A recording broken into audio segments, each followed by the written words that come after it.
Di sini saya membawa rekam medis pasien yang disediakan oleh SL. Selamat pagi. Perkenalkan, saya Dr. yang sedang berjaga hari ini. Namanya siapa? Aku Setiaji.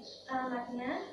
Tirtandayan 155. Usianya? 62 tahun, Dok. Ada yang bisa saya bantu? Ini dok, tadi saya jatuh terus sakit sekali, dok, nggak bisa digerakkan. Baik, saya izin membaca rekam medis dahulu ya. Pasien jatuh dengan posisi tubuh miring ke kanan, telapak tangan terbuka, nyeri sekali pada lengan bawah, bengkak, kemerahan, jadi tangan kanannya masih bisa digerakkan. Tidak ada riwayat penyakit dahulu, riwayat penyakit keluarga. Pasien memiliki BPJS, tidak ada kebiasaan merokok dan minum alkohol. Baik Bapak, setelah ini saya akan melakukan pemeriksaan tanda vital dan juga pemeriksaan status vokalis. Nanti pemeriksaannya itu meliputi melihat, meraba, dan juga menggerakkan bagian bahu, siku, dan juga pergelangan tangan. Apakah diizinkan? Iya. Baik, sebelumnya ingin posisi berbaring atau bisa duduk? Berbaring aja, dok. Baik, saya izin cuci tangan dahulu. Cuci tangan 6 langkah. Maaf, sebelumnya saya akan melepas dahulu perhiasan dan juga jam tangan. Tangan 6 langkah.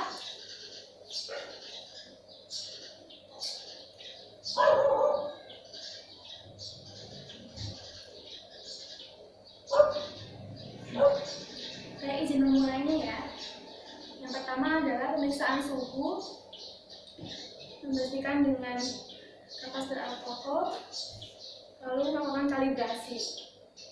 Suhu di bawah 35 derajat Celcius, permisi, tolong dikebit ya.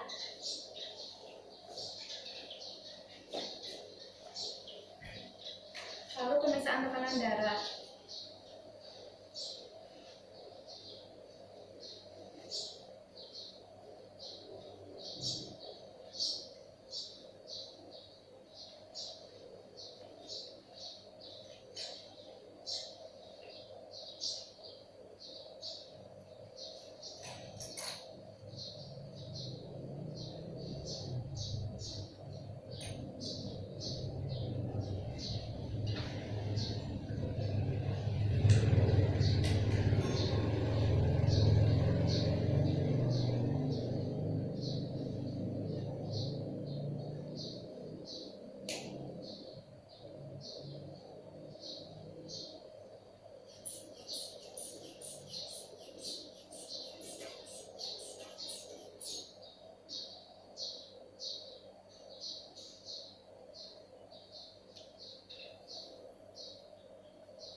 Kemudian saya melakukan pemeriksaan pernafasan.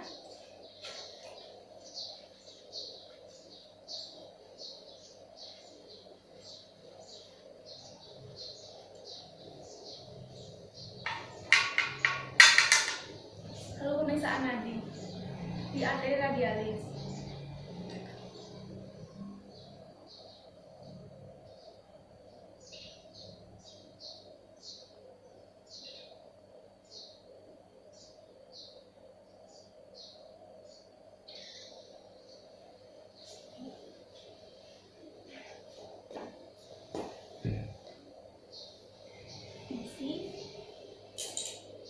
Berdasarkan rekam medis pasien, tekanan darah 120 ke 80, nadinya 78 kali per menit, respiration rate-nya 24 kali per menit, lalu suhunya 36,4 derajat Celcius per aksiran.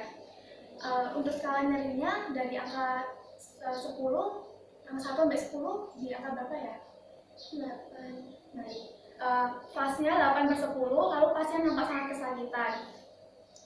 Saya izin memulai pemeriksaan status vokalis. Dari bahu, inspeksi dari anterior, lateral, dan posterior.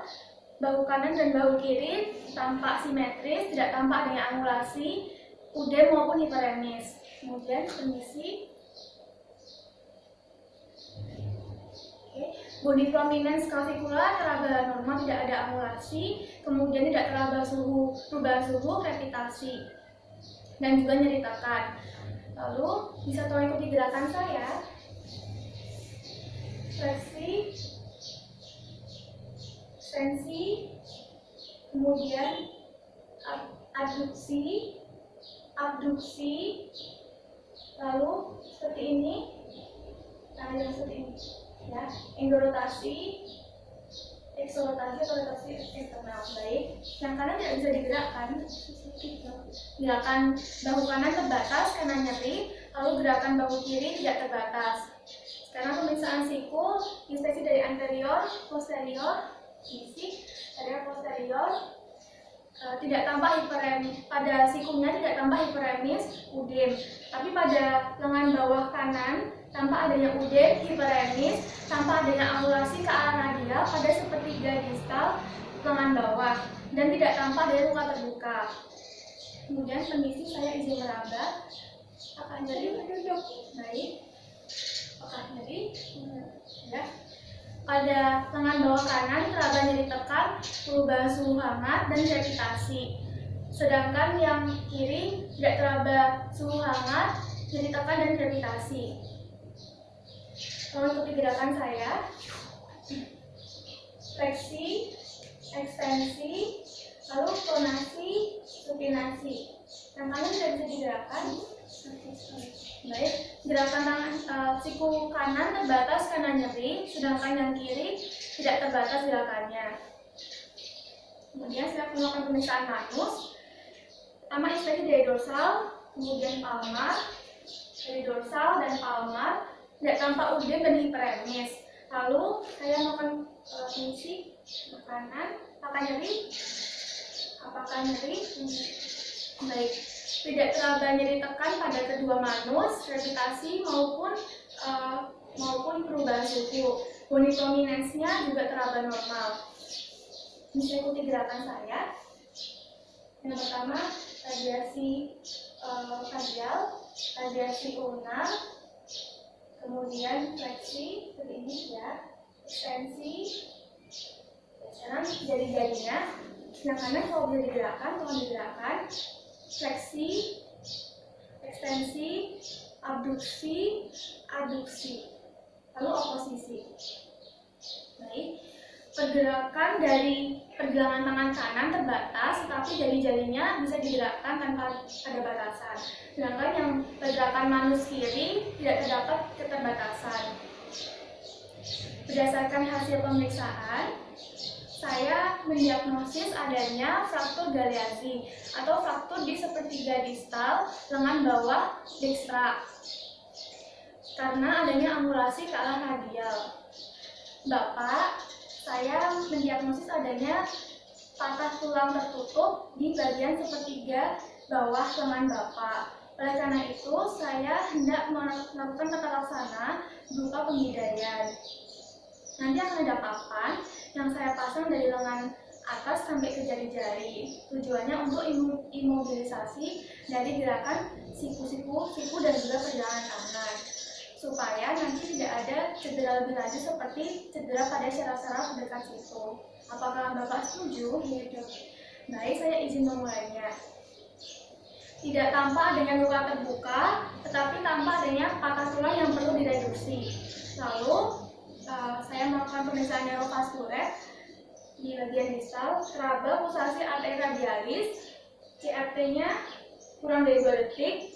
Lalu pemeriksaan motoris sudah dilakukan tadi saat status vokalis, dengan hasil pergelangan tangannya ada keterbatasan gerak, tapi jari-jarinya tidak ada keterbatasan gerak.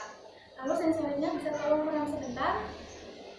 Apakah terasa? Sensoriknya masih baik.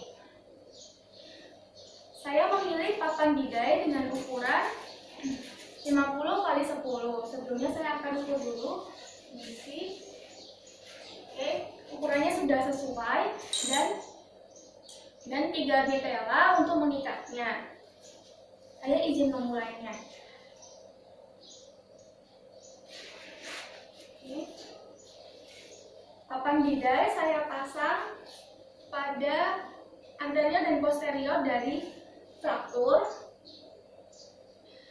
melewati sendi siku dan juga sendi pergelangan tangan.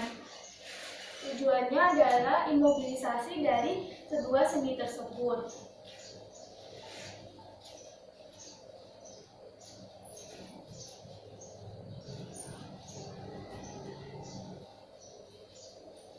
Saya memilih posisi tangan yang masih ekstensi karena pasien datang dengan posisi tangan yang sudah ekstensi. Hal itu sesuai dengan prinsip pembidayan, yaitu tidak menambah cedera pada fraktur yang telah ada.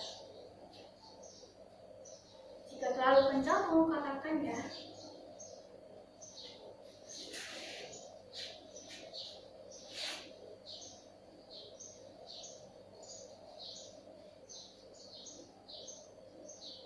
Maka terlalu kencang.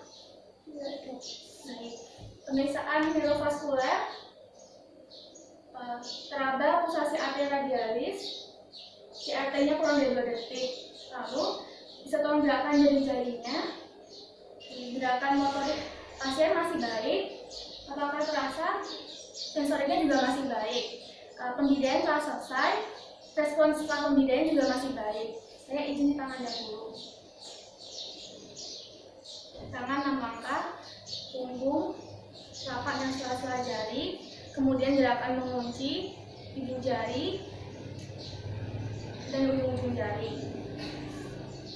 Bapak, pembidayaan telah selesai. Tolong nanti dijaga supaya tidak basah kapan bidainya, tidak dilepas apabila tidak ada instruksi dari dokter. Lalu tolong jangan gerak-gerak dahulu ya Pak tangannya. Sebenarnya ini adalah proses terapi yang sementara saja. Setelah ini saya akan rujuk Bapak ke rumah sakit ortopedi. Apakah Bapak bersedia? Iya dok. Baik, nanti tolong katakan apabila terlalu kencang atau bengkak selama nanti perjalanan atau menunggu ambulan ya Pak. Saya izin menelpon ambulan dahulu. Apakah ada yang mau tanyakan? Sudah cukup dok. Terima kasih.